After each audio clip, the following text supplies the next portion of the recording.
बातमी आहे नवी मुंबईमधून। नवी मुंबईतल्या गेल्या अर्ध्या तासांपासून जोरदार पाऊस कोसळतोय। सखल भागामध्ये पाणी साचण्यास सुरुवात झालेली आहे। तुर्भेतल्या रस्ते जलमय झालेले आहेत। एमआयडीसी भागामध्ये देखील रस्ते पाण्याखाली गेलेत।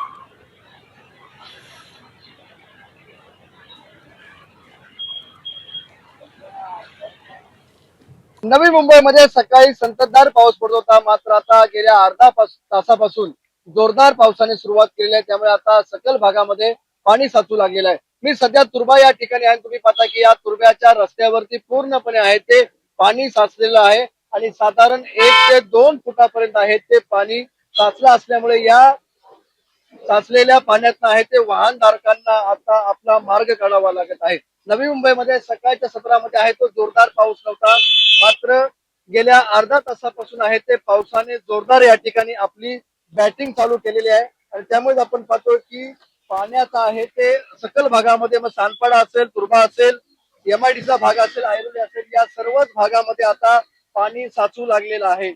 आज जोरदार पाऊस येणार असल्यामुळे खबरदारीचा उपाय म्हणजे महानगरपालिकेच्या माध्यमातून शाळांना सुद्धा सुट्टी देण्यात आलेली आहे। तुम्ही पाहता पूर्णपणे या ठिकाणी 1 ते 1.5-2 फुटापर्यंत पाणी साचल्यामुळे काही ठिकाणी गाड्या सुद्धा बंद पडण्याच्या आता घटना घडू लागलेल्या आहेत। महानगरपालिकेच्या माध्यमातून आता आपत्ती व्यवस्थापन सुद्धा सर्वच भागामध्ये कार्यरत करण्यात आलेलं आहे। विनायक पडले, एबीपी माझा, नवी मुंबई।